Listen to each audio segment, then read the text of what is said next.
The last time I spoke to a communist, knowing that he was a communist, was sometime in 1934. This is the moment that Kim Philby told the biggest lie of his life. During this 1955 press conference, the former intelligence officer expressed his loyalty to Britain, its people, and to his former employer, MI5. His true loyalty, however, lay elsewhere. He was one of the worst traitors in history. In this video, we will discuss the life and death of one of the Soviet Union's most valuable spies. A tale of betrayal, espionage, romance, and death. This is the story of Kim Philby. This is a very, very dirty story, but after all, our work does imply getting dirty hands from time to time. Harold Adrian Russell. Philby was born into a wealthy family in British India in 1912. He received a first-rate education and was accepted into Cambridge as a young man. By that point, he was referred to by his nickname of Kim, and had been living a relatively standard life for a man born into his lifestyle and privilege. However, while studying at university, Philby became different to many of the young men he had grown up with. At the time, new radical political ideologies were spreading across Europe, with the Soviet Union becoming communist in 1917, and the rise of fascist parties in Germany, Spain, and Italy. Passionate about politics and the plight of working-class people, Philby found himself leaning towards the political left. And he fought for communism all his life, since Cambridge. After university, Philby moved to Vienna to assist Germany refugees fleeing Nazi persecution. It was here that he met Litzi Friedman, a young Austrian communist of a Hungarian Jewish background. The couple fell in love shortly after and started a relationship. Despite having little money and living in a tiny apartment, the couple worked hard to protect the working class against the rise of fascism. They were married in 1934, 2 months before the couple fled Austria for the UK. It was after their return that Kim met a man called Arnold Deutsch, a recruiter for the Soviet intelligence services.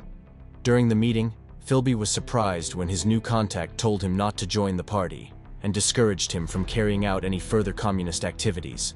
Instead, he advised Philby to infiltrate British intelligence and become a spy for the Soviet Union. It was at this moment that Philby decided to dedicate his life to communism.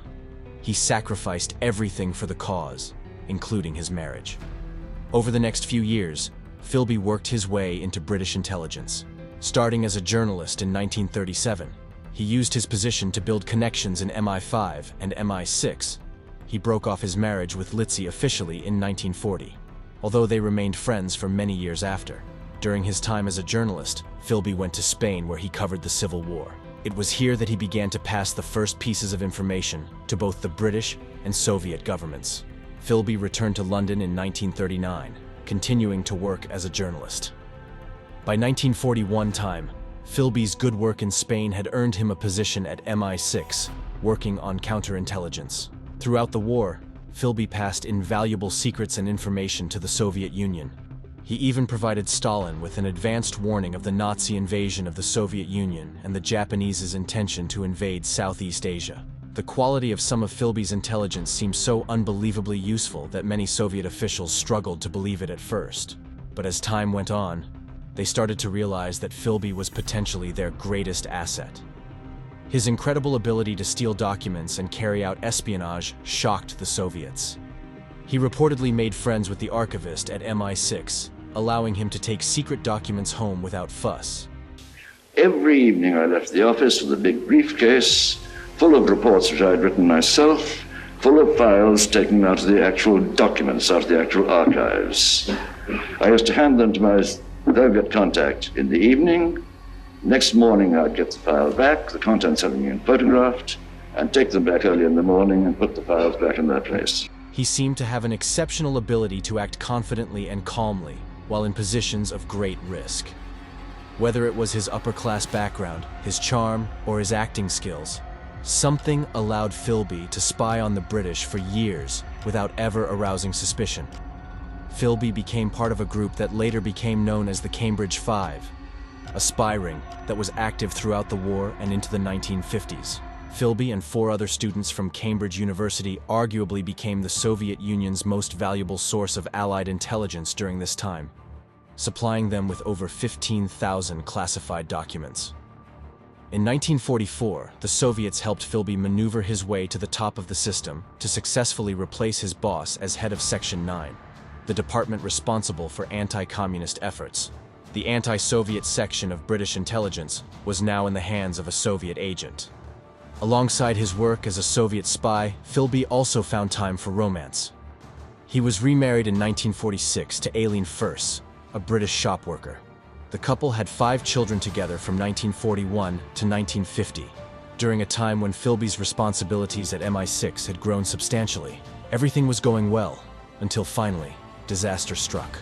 The Foreign Secretary made his expected statement in Parliament today about the disappearance of the 2 Foreign Office officials, Mr. Maclean and Mr. Burgess. In the summer of 1951, 2 members of the Cambridge Five suddenly disappeared.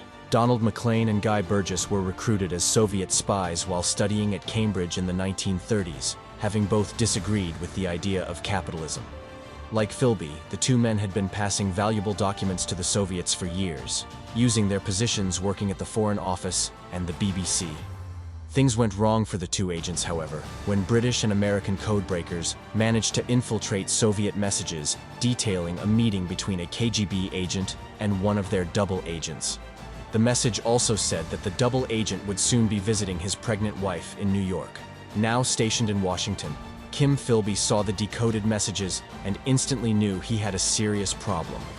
The double agent in the message was Donald Maclean, one of the Cambridge Five.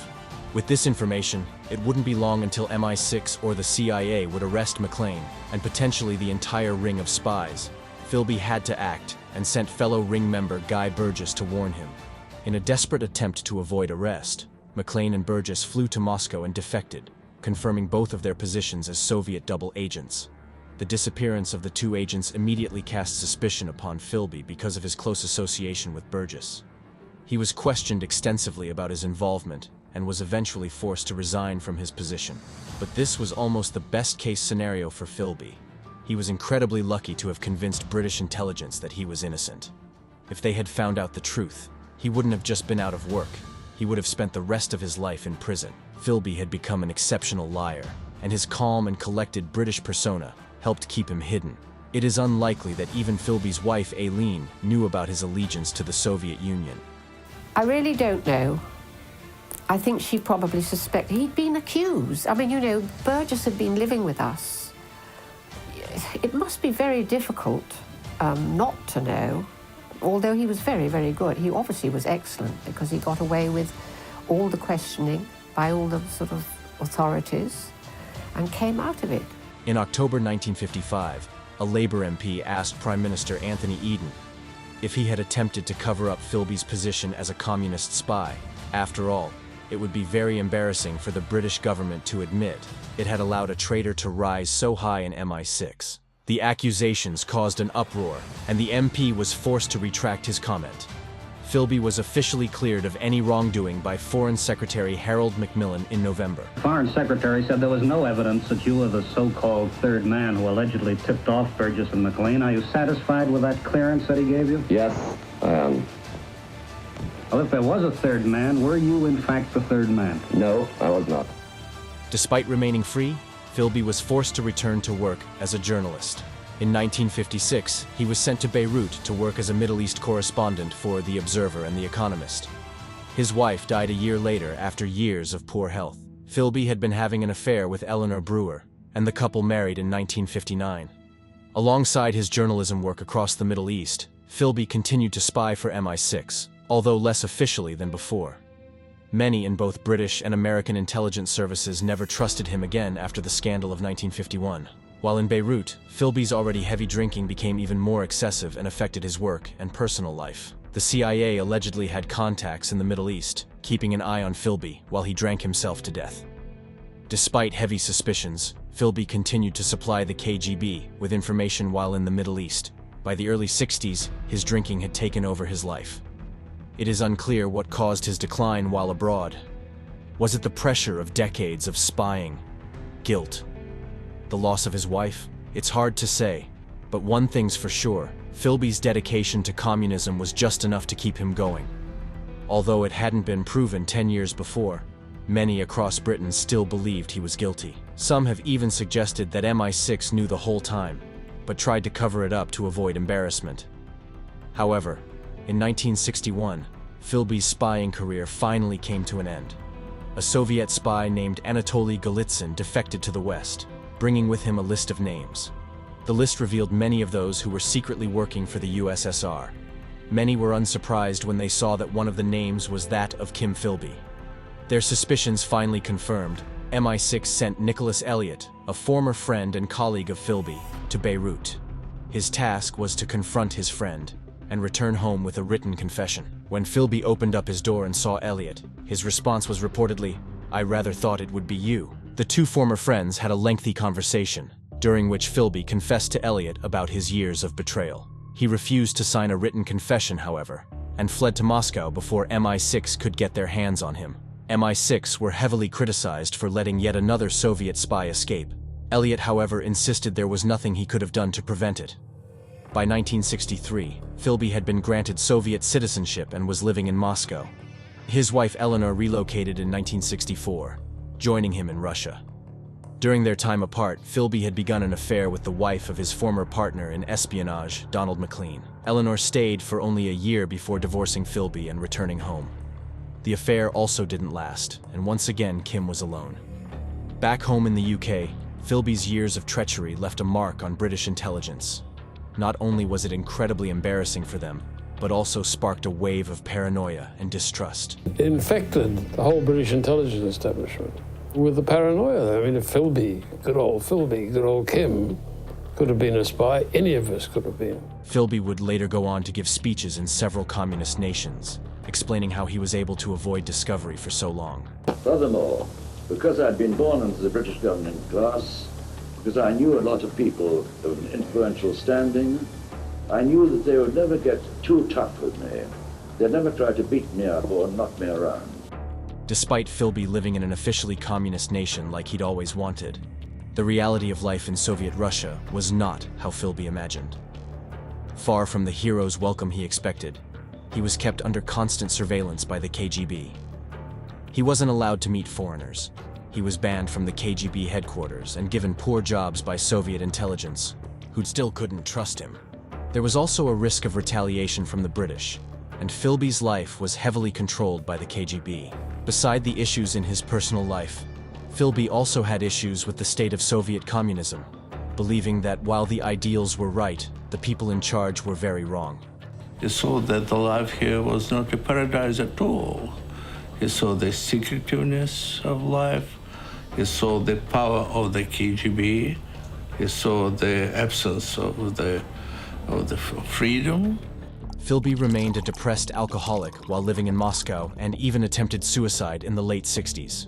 Things seemed to improve slightly later on, and he married his fourth wife, Rufina Pukova, in 1971. The couple remained together until Philby's death in 1988, when he finally received full honors for his work for the Soviet Union. He was one of the greatest and remained one of the greatest because of his 100% devotion to the country. He was given a hero's funeral and posthumously awarded numerous medals by the Soviets, including the prestigious Order of Lenin. Kim Philby has been called the worst traitor in British history, a hero of steadfast ethical convictions and an alcoholic womanizer. Regardless of what you think, it's clear that he was a deeply complex man who believed wholeheartedly in what he was doing. What do you think? Let us know in the comments section below. Thanks for watching History 101. Be sure to hit that subscribe button for more.